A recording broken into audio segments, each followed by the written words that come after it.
the time is 6:33, so I'll call the work session of the mayor and council for the city of Snellville, Georgia, Monday, February 12th, 2024 to order. Everyone's here.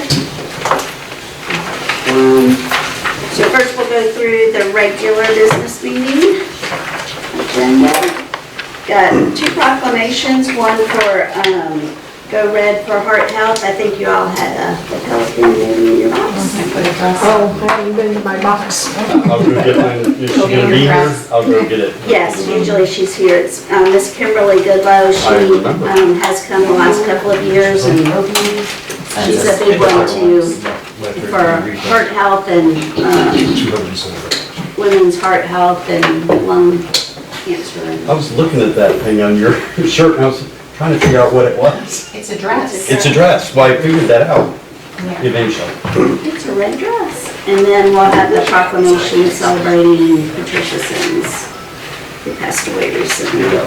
And then for the recognition for the city of civility, we'll just make the announcement that we passed the resolution and we received the plaque, and then we'll just step down and take a picture. We received an award.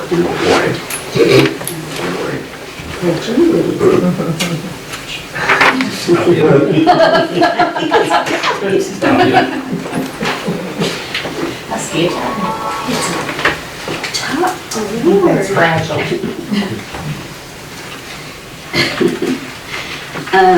Then we'll have the approval of the minutes, approval of the agenda. We've got, under public hearing, we have a first reading. It's kind of weird. It's a public hearing, but it's a resolution. And that's correct? Yeah, we've always done, because what we're basically doing is doing two things. Having a public hearing on the first reading of kind of the draft that we've already sent off, but we can't adopt it officially until DCA, ARC give the note on the revisions, so they review revisions. So we're basically open up the public hearing if you want, if there's any comment, if you want to give any comment, and then ultimately we will adopt comprehensive plan and then also the resolution to submit it to ARC. So it's kind of two different things going on, but can be handled in the same. Okay.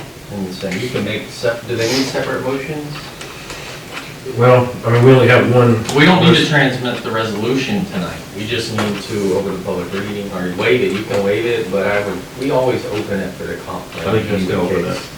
Because it's important if somebody does have something. Yeah, so you need to open it and then we can close it. So then next time we'll have two, adoption of the resolution to transmit and then ultimately the adoption of the 2024. That should be, isn't that done as an ordinance? The comprehensive plan, the resolution is to transmit it. Right. Yeah. Okay, so the resolution we're passing, It's not. or we're not passing. In 2 weeks, right? Tonight we're just doing the first reading. We're doing a wave and like stuff. We're not No doing wave. any of that. Because we're opening for public comment. Okay, It's really bizarre. But so we're It just is, saying. and we've done it like this in the past, Ruby. it's only complicated by Yeah. the fact that we have to do kind of two things. Okay, But you so we're open, listen. hearing it, I would open, just- Comments. no comments, move on. Yeah, I would just word it maybe as a public hearing on the adoption, of the- or on the 2045 comprehensive plan. Got it. That's what I think I would do. Okay. You gonna let Melissa say? And you're gonna explain that? I know, because my notes are Just forget about the resolution at this time. It's like not even there, it's just a public hearing. Everybody is. for the comprehensive plan. Right. Okay. I'll give them three. You'll explain, you'll make it make sense. It never always makes 100% sense. They say, now we're going to hear from the planning director. Well, it is Get ready government to after go. all, right? See if we can't just make it really unclear. How we do it. And then we have, under new business, the approval of the statewide mutual aid and assistance agreement. This is, if you read through, this is updated every 4 years. We have to pass this again, that will render mutual aid and support to fellow communities and emergencies. Then we're gonna let go of the senior buses. Oh, what a shame. Which isn't around to drive us anywhere in them anymore, so we'll just have to get rid of them.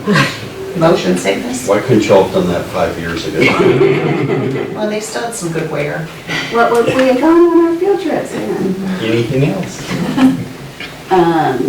So we'll have those, and then we have a first reading on the urban camping ordinance. Anybody have any questions or comments on that? You wanna Vote say- for the work, so we do it now, or we do it on work session? 'Cause I think it's on- Yeah, because it's on the work session Oh, agenda. got it. I was like, we're in the work session. Sorry. And Christie, you can waive this one now. Thank You you. can waive it for this reading of this one. Well, I wrote it down already, what I wanted to do. Our next meeting will be Yeah. February 26th. February 26, 24. And then we have so item D is, we had a meeting with Louis Cooksey, the head of the director of Gwinnett DOT a couple weeks ago. They have a little bit of money, Snellville money in their SPLOST from the 2014 SPLOST. And that money was allocated to doing some improvement over at Tree Lane. And that project never materialized. And the county's trying to close out their 2014 SPLOST and spend down all of the remaining money in there. So Lewis said that we could move that money to a different project and then come back later, and allocate SPLOST for, Tree Lane maybe at another time. So what we decided to do, because we're closer on the project, was Syria North, and we've had trouble getting that GTIP grant. So the county's going to move that money over to Wisteria and North. Awesome. Yeah. How much money is it? Wasn't it like 700,000? Oh, wow. And we could use That's that. a chunk of change. Yeah, good amount of money. So will it create any issue that we've also put in for a GTIB or LMIG or something on that? I don't think so, because we've got to have match in that, or that's not paying for the entire project anyway, so it's really where our funds are coming from. I think the county is eager to. Oh, yeah, no, I just didn't want it to mess up the grant or whatever from the state. Yeah, no, I Well, don't. we're taking a loan out from the state too, so. Okay, so that's it for the meeting agenda. Correspondence, I just opened this, an invitation for the Hooper Renwick community celebrating Black History Month. I don't know if everybody got this invitation or not. It's for February 24th at 1 p.m. They said music, dance, food, and entertainment. At Heritage Hall at the Salem Missionary Baptist Church. I'll scan this and send it. Saturday. Okay. Oh, so it's not at Hooper Renwick, it's at this. It's at the Salem. Salem Missionary Church. Yep. And the address is on there. Melissa will scan that and email it out to everybody. Do you have anything else? City Attorney's report? I'm going to need an executive session. All right, so now we'll have an update of ongoing projects. You all can turn to the handout that I gave you. I'll run through this list and give you a couple of detours off of this to show you a few things. But, so on the town center, you probably noticed if you're driving down Wisteria, Smithville is working on the exterior facade there on the masonry work. And I'm told they'll be starting on some of the windows here soon as well, so we'll start to kind of see what's going on. We'll start making them complete. Elevator installation this week, and permanent power service is on there for this week. Route design prepared, and I gave you all a copy of this. It's in your packet here. But Michael Kidd prepared a cost estimate for the Grove sign and the gateway, metro gateway arcs that we've been talking about. This is his initial cost estimate here. This one. Yeah. So let me just kind of run through a little bit on here. So the item number one, the Grove sign, so that includes the fabrication, installation, and the footings for that. And item number 5 landscape and irrigation, the majority of that money that he estimated would go for the grove sign. So the landscaping around the grove sign, we talked about maybe some smaller bushes or something to kind of hide the pillars and things like that. And items 2 through 4 are related to the pedestrian arbor there. So he gave an example of what one would look like here with the 2 kind of circles there, I guess. 3/4-inch steel bars, and we also would have some foundations and footings we need to pour, and some lighting and things around that to kind of get it to pop. We do have funds in well, I guess what I call the Snell Art Fund. Their donation to public art at the Grove. So, and from what I have learned from Barbara, there is money sufficient to cover these 2 projects there, if the council would like to move forward with that. Yeah, so I'll talk with the Snells just to make sure that they're going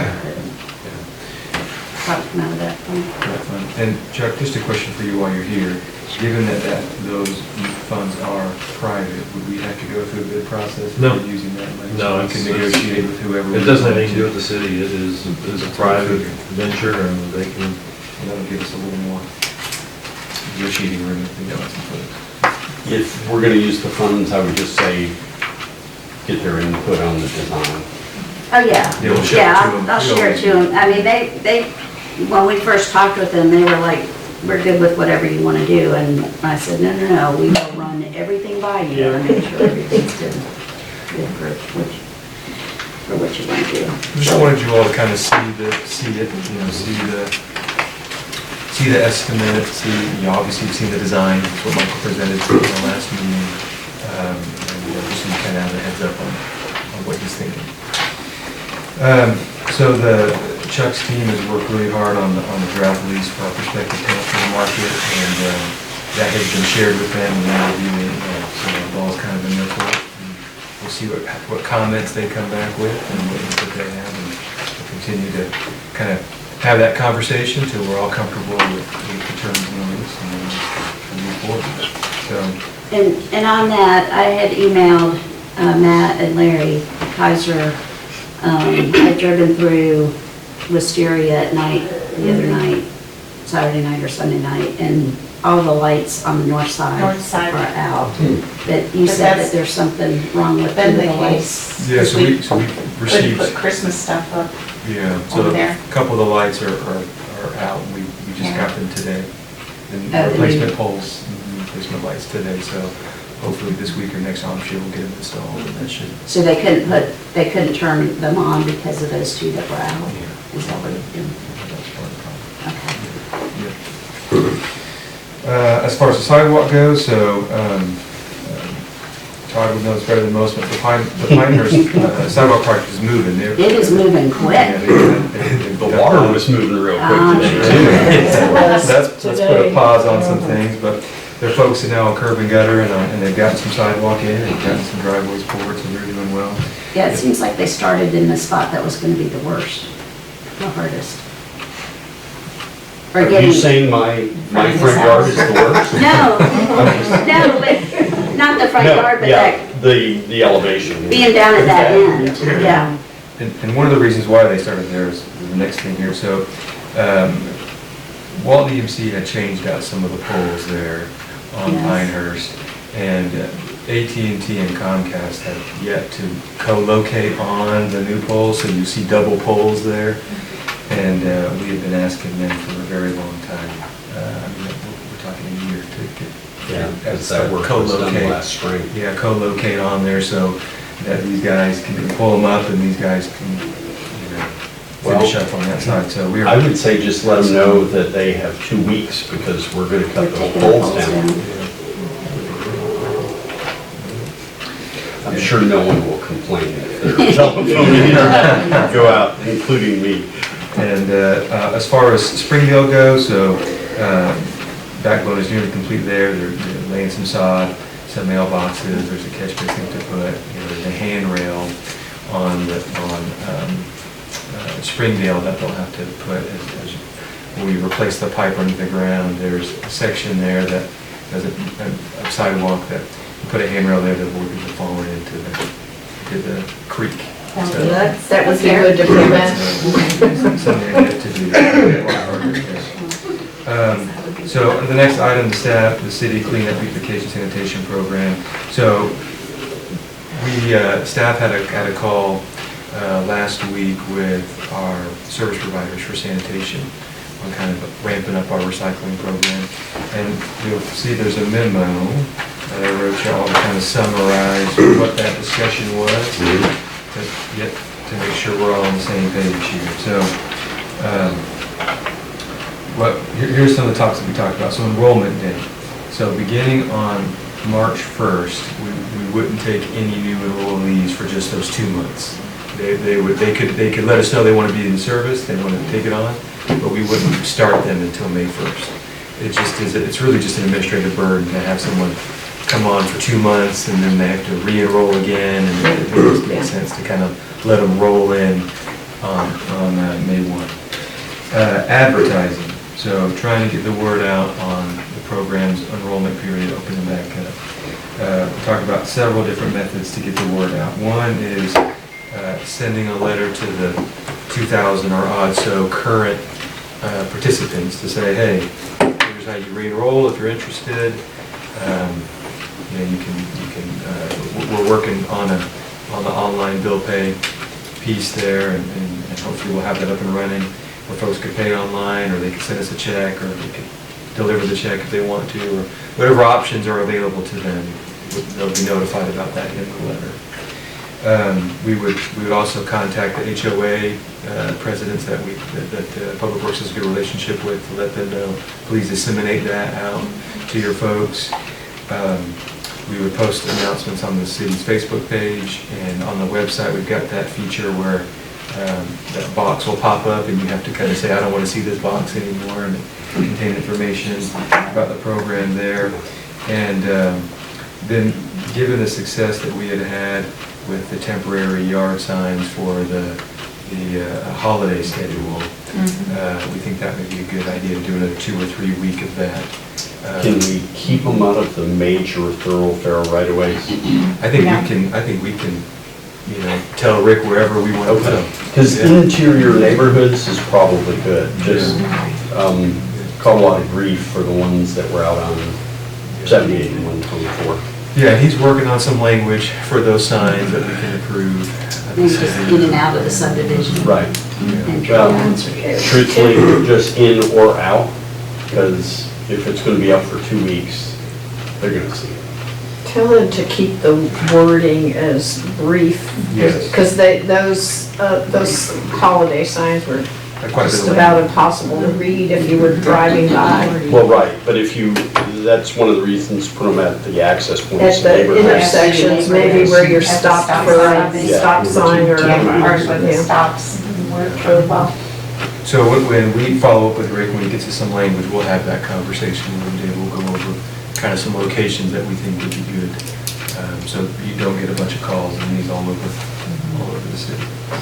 And then as far as payment goes, so we're still working with Tyler on an online portal. So they rolled out an online portal for commercial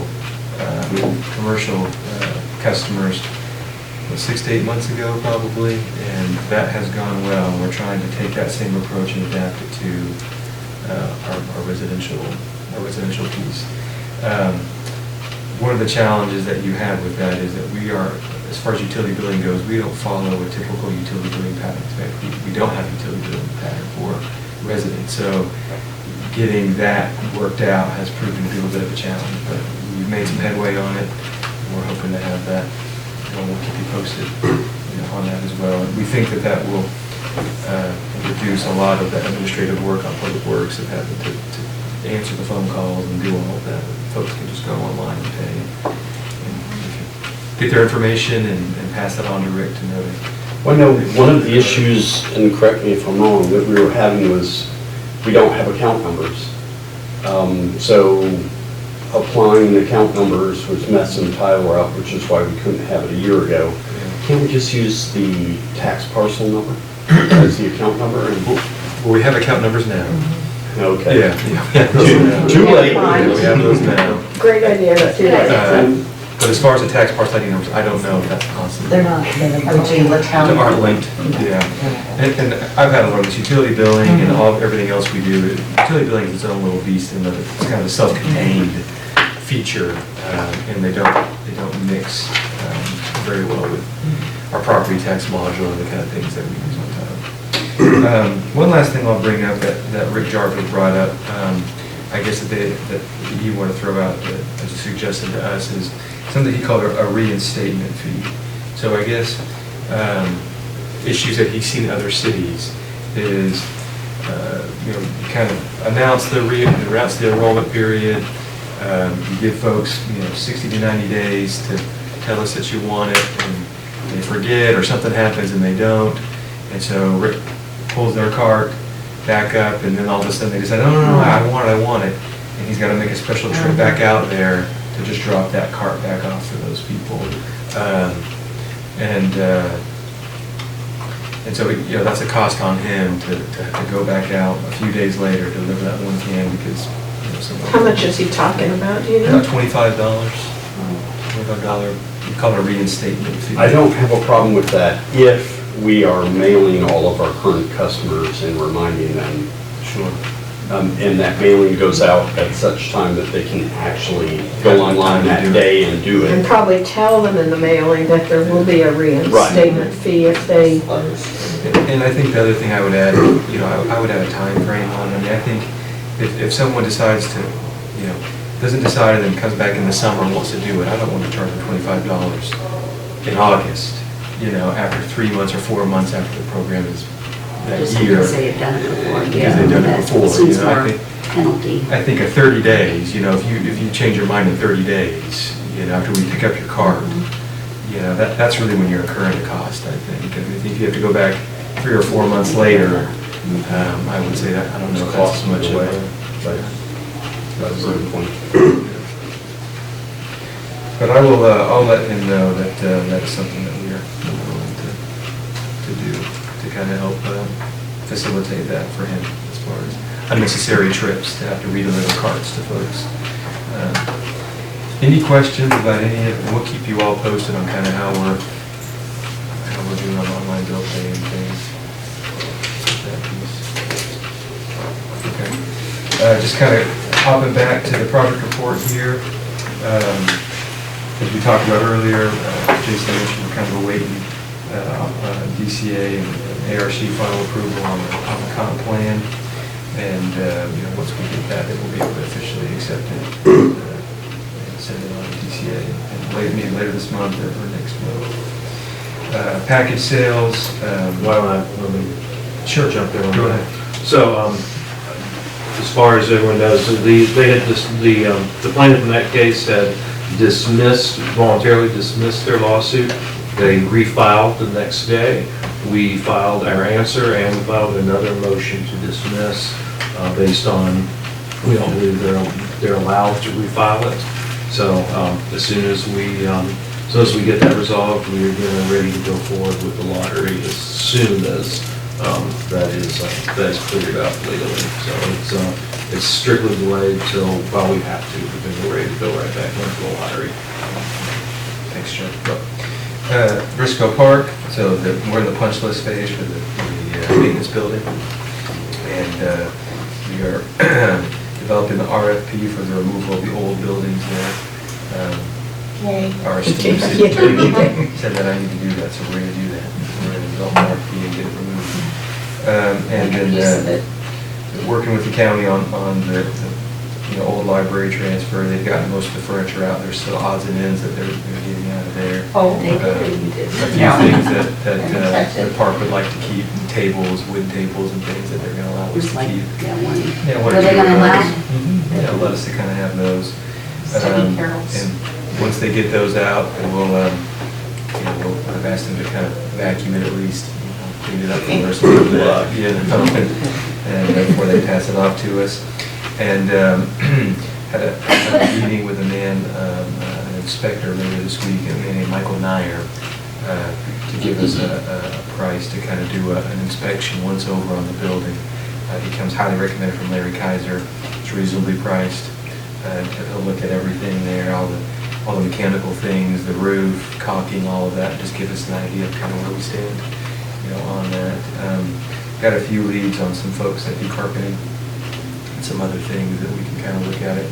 I know Todd had someone that's interested in painting. There's not a lot of interior painting that really needs to be done. We were just there last week and I just really looked at it, and a lot of it's brick. All the interior is brick. Nice, it's brick. It's just like trim around the doors and the windows. Oh, yeah, but that's painted mud. No, it is. It certainly is. I mean, I think most of the painting, if we had an appetite for that, would be on the exterior. The building, the soffit fascia, some of that on the top, and even the columns, if we wanted to try to tackle that. But I don't know if there's an appetite for the exterior yet. You're better off painting it than having to repair it because you didn't paint it. I can show you every one of my houses. We need a price for some of that as well, and really need to get a price for the landscape.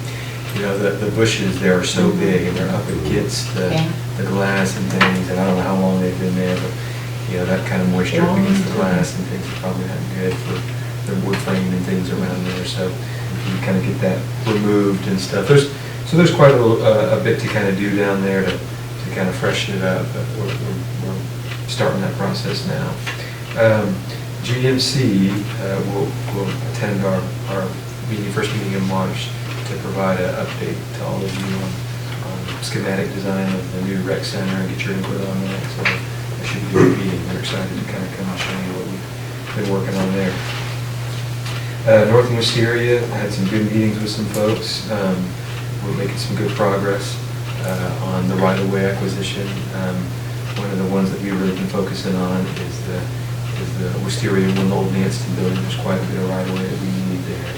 And I think we're close to final agreement with them on what we would pay for that square foot for the right-of-way and the easements that we both feel good about. And if we're able to execute that, that's a big step in that direction. That's about 9,000 square feet of right-of-way we need.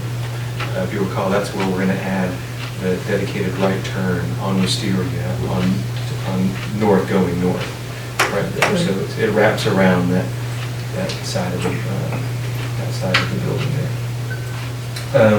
Traffic calming. So contractor was scheduling the survey work, which means that the surveyor would come out and paint the islands, the outline of the islands on the concrete, so Larry and I can go out and show folks and help them see exactly where they'll be. But there's scheduling issues. We had rain that prevented them from doing that, so hopefully this week or next we'll get them out there and start meeting the residents, getting them comfortable with where they'll be.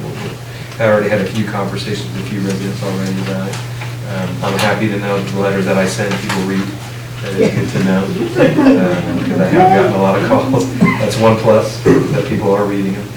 And hopefully we'll just keep moving that project forward.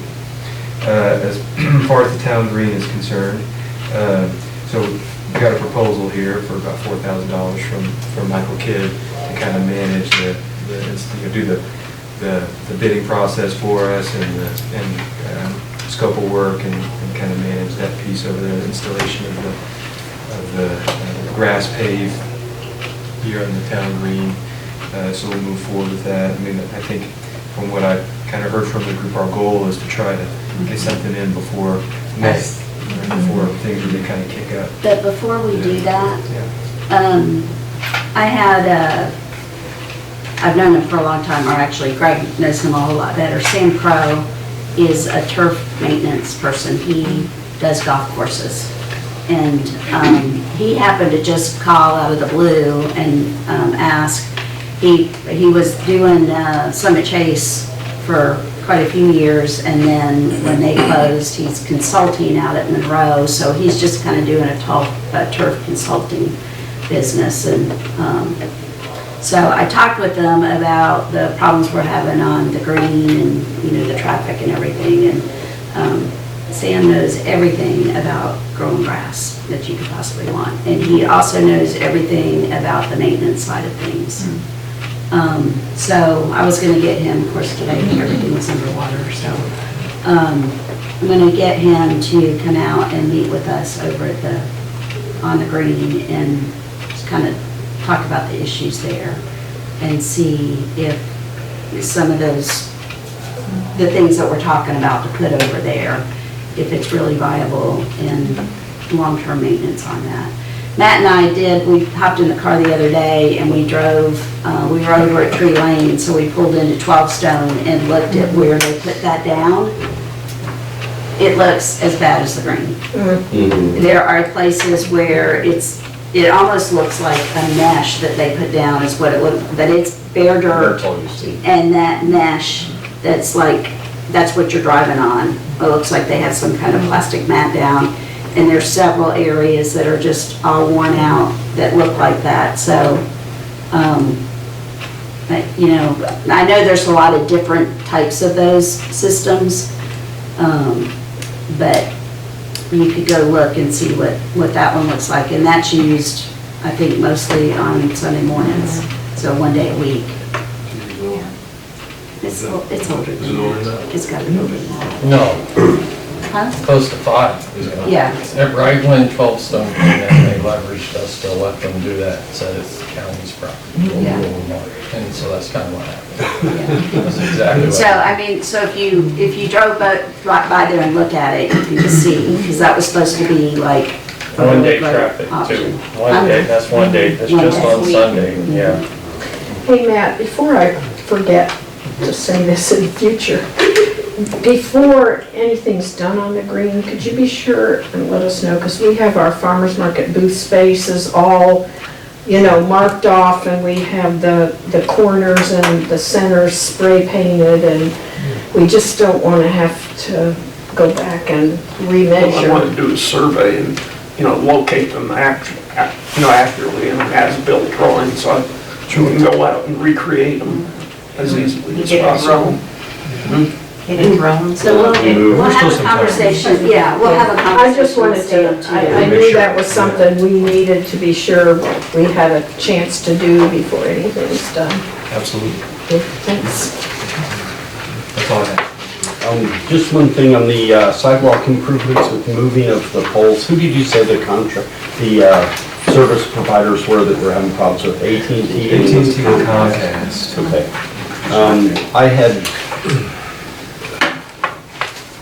I had a contact who was a vice president with AT&T who got things moving before. Let me reach out to him and see if we can. And I don't remember if we had anybody from Comcast. But, because surprisingly, we were getting no response at all from anybody. He made one call to somebody who's not even over that kind of stuff. And, Yeah, I need to find that email from Larry. yeah, you It's do. going to be, Yeah, you do. he had I'll something. take care of or something. AT&T, you take care of Comcast. Okay, thank you, Matt. And now item B, the stormwater rate proposal. Let's talk about that. Matt? So I think this was an item that kind of came out from our retreat, was that since the pandemic and other kind of economic issues that our country's faced, just the cost of replacing existing failing stormwater infrastructure has just gone up dramatically. And we are, I mentioned this earlier, David, I love David, but he's come to me in 3 weeks with 3 or 4 different emergency stormwater projects. He's not going to answer my calls anymore. Now we don't love David so much. So David, you gotta, but, those, and we appreciate that the mayor and council are supportive of us going and addressing those immediately. I mean, there are things that have to be addressed immediately. And so we've got we try to budget our routine stormwater improvements that David and his team study, every year, and we select the pipe that we feel is in the most need of repair. And they do a great job of staying within their budget and things, but we've got these emergency projects that just come out of nowhere that we've got to be able to address. And we have been in a good position financially to have a good, healthy fund balance where we're able to address these needs that we have, these vital infrastructure needs that we have. And so what we discussed was looking at our existing stormwater annual fees and seeing if there was an appetite on the council to look at increasing those this next year. And ISC is our contractor that helps us set our stormwater fees and does our stormwater study for us. And they provided a proposal for us to do a rate study. A rate study essentially just takes a look at your existing infrastructure, the age of it, the cost of doing business, what you anticipate you'll need to replace in the future.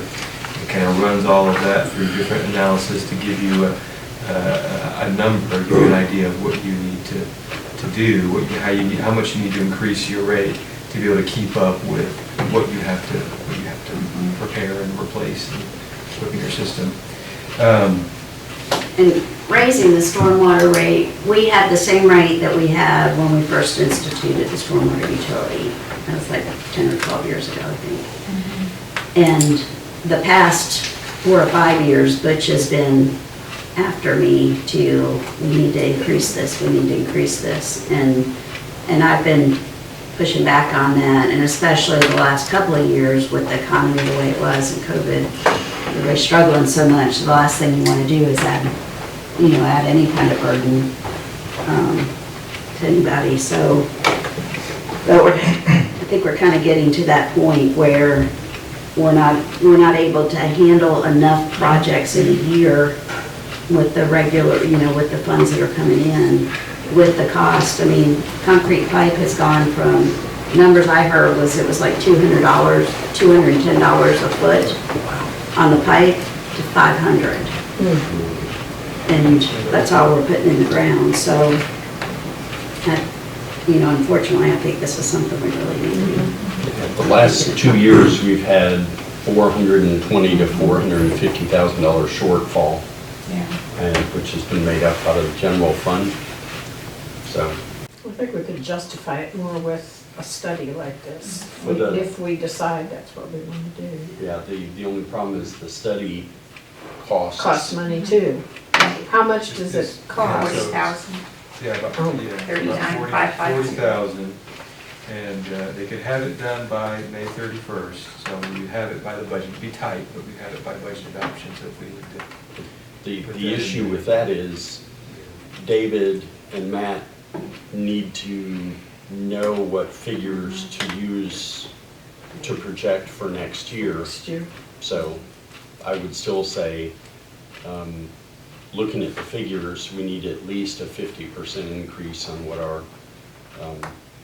what we're currently charging in order to not have that shortfall. And that doesn't even take into account our emergency projects. And I think we need to be careful too when we're talking about this, that we really take a look at what, kind of an average parcel is actually being charged, because it sounds really awful, but it's, it's relative on. And How much the is that? studies would give us information about what other municipalities are incurring as well as county. Yeah, they check that in. Mhm. Yeah, that's typical in a rate study to look at your neighbors Right. and take into consideration what sorry, Jason. Well, they do a lot of the other municipalities Mhm. too, ISE, so they'll have like a bird's eye view on it. Yeah, otherwise we're just guessing. Yeah. Sorry. I ran those, I Mhm. compiled those numbers today and broke them down into, I thought we were charging per 100 square feet, so I did that. And according to the sheet that he gave us tonight, we are substantially lower. Yeah, we were and have always been the We've been lowest. the lowest. Oh, I'm sorry, we all didn't Because get that. We were less than half of the several county. years ago. Yeah. And I 2018. remember thinking that, yeah. 2018 was the last time we Okay. adopted an increase, and then we even went, at that time, it was like the smaller of the three, and we expanded tiers to make sure we captured most of the residential components in the lower tier. So your residential tiers will probably, most of your Yeah, that's funding true. comes from the commercial services for the most part. And then the homes are a small percentage, but a necessary one for sure. So I guess we just need, input from you all as to, do we want to move forward with the study? Do we want to gather some more information before we decide on that? And, I guess the risk of that is that would push their timeline out further if we decide to do that. I mean, it is a lot of money. Gretchen mentioned a very strong pro. I mean, this is pretty standard procedure when you have utilities to do rate studies to make sure that you're competitive, that you're keeping up with the costs of doing business, the costs of your utilities. I think we're already behind in addressing this issue. We need to move on it.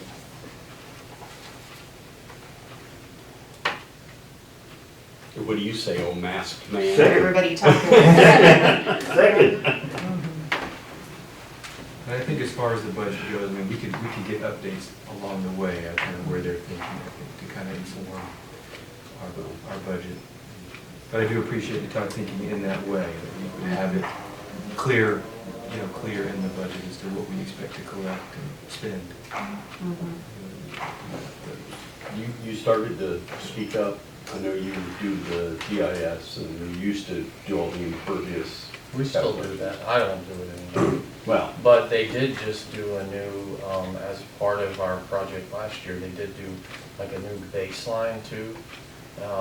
So we're not just adding new stuff that we know is there. They kind of went through and grabbed everything. So it should have a comprehensive look at what you have on the ground as of last year's aerials, and then be able to put that in the rate too. So part of the rate study's kind of already done, because we use them for our collection, where they wouldn't have to do that well, for us. but it's all that we're getting charged for that, so. Yeah, that's what. No, we're gonna make sure. I wanted to see if there's anything in here, because, I mean, we've got the plan in place. It just seems like $40,000 is kind of high for all the data we're gonna already be getting. Well, I mean, we got the map. I mean, I don't know what Yeah. a rate study entails, Right. but we definitely can compare them to other organizations that Okay, it's all good. do them, but, I mean, Sorry. It's worth having a conversation with them, I think, to see if there's anything that's. Anything they can take out of there? Yeah, or Of their- tear down based on the information that we've already got available. So, seems like everything we do, we have to have a study, and the studies always cost more money than what we had to spend. we're twice about once. So we can talk about that this week. So, wait, Okay, we have item C, the urban camping ordinance. I guess we're waiting on that. Oh, I'm sorry. We're waiting on that. Well, it sounds like You wanna talk everybody's willing to go ahead. I would just We like just an want a little opportunity bit. to. Yeah, I'd Maybe like, talk with them a I'd little like bit. to have Matt to have a conversation with them and say, okay, we've already collected this data, We're gonna be handing you a lot of data. yeah, so, Is that figured into the pricing that we're giving us, and so you can't just shake it down a little bit. But y'all are good with moving forward, so if we, Yes. Okay, we'll have that conversation and then This we'll be able isn't to. something we need on the agenda tonight. No. I don't think so. Okay. Okay, so then we have item C on the urban camping ordinance. You want me to talk about it? Yeah, if you want to. A year ago at our work retreat, which a couple of y'all were not able to attend, the code enforcement came to us and said that a lot of the issues they were having in dealing with our homeless population was if it wasn't posted specifically on that piece of property, that there's no trespassing, that they couldn't go and take care of the issues. Well, if you can't go on the property and take care of issues with people camping or living there, you can't also be able to provide them services and engage with them in order to get them the help they need. So they requested that a year ago, and for whatever reason, it fell off our radar. And so when it was brought up again, and there were reports that there were a couple of tents that had been pitched in the tree lane green space that's actually state-owned property, without, well, getting anybody at the state to be able to give you approval to address the issues that arise someone camping on that property. Takes a long time. So I guess the police and the code enforcement have asked us to go ahead and do this. It's already in place with Brookwood, Lawrenceville, Brookhaven, sorry. Not the high school, but the city, and some other jurisdictions. It is, I know everybody's had a copy of it for at least a week. It is as basic of a, It actually copies the counties. The county has it, and it is essentially identical. Obviously, we included things like the town green and the grove, but it mirrors the county's ordinance, which also more or less mirrors both Lawrenceville's and Lilburn's, who have been in place for a while. So this is nothing new or novel. It is just kind of keeping everybody, which is common in Gwinnett County. The municipalities often mirror the county ordinances just to solve those issues. So, Chuck, if I'm reading the enforcement side correctly, it looks like it would be similar to criminal trespass where. exactly, you've got to give them a warning. You can't just arrest somebody for an improper use of the facilities. They have to give them a warning. Yep. A meaningful warning. We can keep that in a database, so we've got a record. Right. Any other questions on that? So tonight on the agenda is just the first reading. So that'll put more public notice out there, and anybody has any questions or concerns to express them. All right, and then we have discussion about vehicle noise in the city. Mr. Carter. Yes, there's been lots of talk about vehicles with loud mufflers, and both on social media and at our meetings. And I just wanted to get some input as to the challenges that you're facing with that. Are there staffing challenges? Are there priority challenges? It's really a combination of a lot of things. I think the biggest challenge in the enforcement of not only the ordinance but the state law, since the ordinance basically adopts the state law, is just the way the law is written. There is no hard decibel line, if you will, that determines what is loud and what is not loud. Also, because it's a misdemeanor traffic violation, it's got to be done in the presence of the officer. Most folks are not going to rev their engine to make that muffler do its little wheezing noise or the annoyance when there's a marked patrol car sitting there right in their line of sight. So while we all hear it, you know, when we're driving up and down the road, the officer in the marked patrol car doesn't get that same reaction from them, and they can't take enforcement action on it if they don't observe the violation. When you brought the question up, I did some research on it just to see what we've done in the last year. On the reactive side, we had 258 calls for service for noise violations.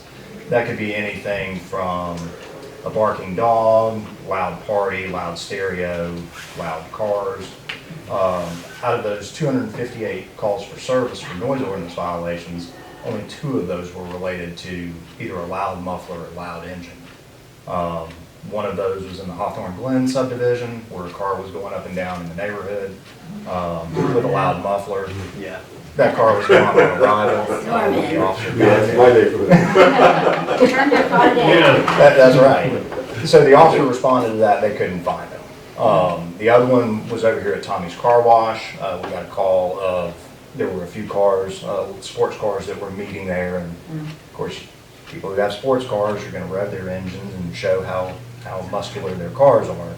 The officer did make contact with them and was able to quiet them down, and they moved on.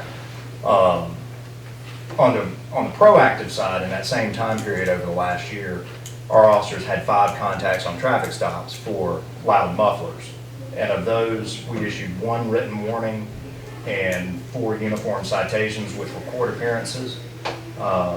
One of those citations was a citation that was written in conjunction with other violations, which ultimately led to an arrest and a conviction. It's one of my neighbors. Was it? Yeah. I didn't look up the call for service specifically. Oh, Yeah. Christie. Yeah. Another one of Christie and those. Norman, huh? Another one of those was a court citation that was a guilty plea, dog. but the other 2 were citations issued in conjunction with various other traffic violations. And in both of those cases, the loud exhaust citation was null pros by the court only because the offender entered a plea on the other charges, so that was part of the plea agreement. So when the officers do observe the violations, they are taking action on it, and the courts, for the most part, are supporting that. The problem really boils down to we just don't observe the violations because of being in marked patrol cars. It's like even from my house where I am, I can hear them when they're racing up and down Temple Johnson, which is a couple miles away.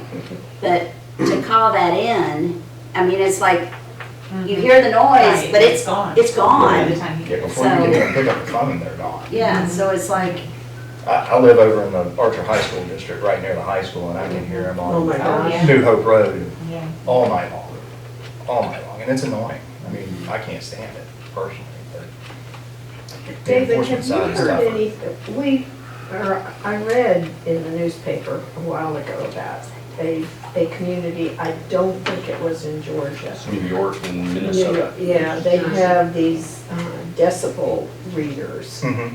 that are somewhat like our school zone cameras, and they have, cameras on to record the decibel level, and then take a photo of the license plate. Do you have any knowledge of that system? Or? I am not familiar with that. Yeah. I'll see if I can do some research on that. I think it would we would have to probably look at what is in the law Yeah. as far as using that as Like enforcement, because I am not state. familiar with anything in the law that would allow photo enforcement in Georgia Right, for that right, type of thing. right. So, but I'll look I was into just that. curious, because I Yeah. did read that, and I thought, that'd be kind of an interesting. It would make our job a lot easier. Well, yeah, you wouldn't have to, it'd be interesting it'd to be see safer for your officers. if they Absolutely. would, if the state legislature Yeah. would consider that when they're now already talking about pulling back on the Yeah. school School zones. zones. Just to make things even more complicated, Ford on their 2024 or 2025 Mustangs has a selector set up where you can go 5 different settings from quiet, grandma quiet, all the way up to open exhaust. So it would be virtually impossible to, they're making it harder instead of easier. And that's a factory system, not an Right. aftermarket add-on. Right. Yeah. Yeah. So, That would be very problematic. It's a world I'm unfamiliar with.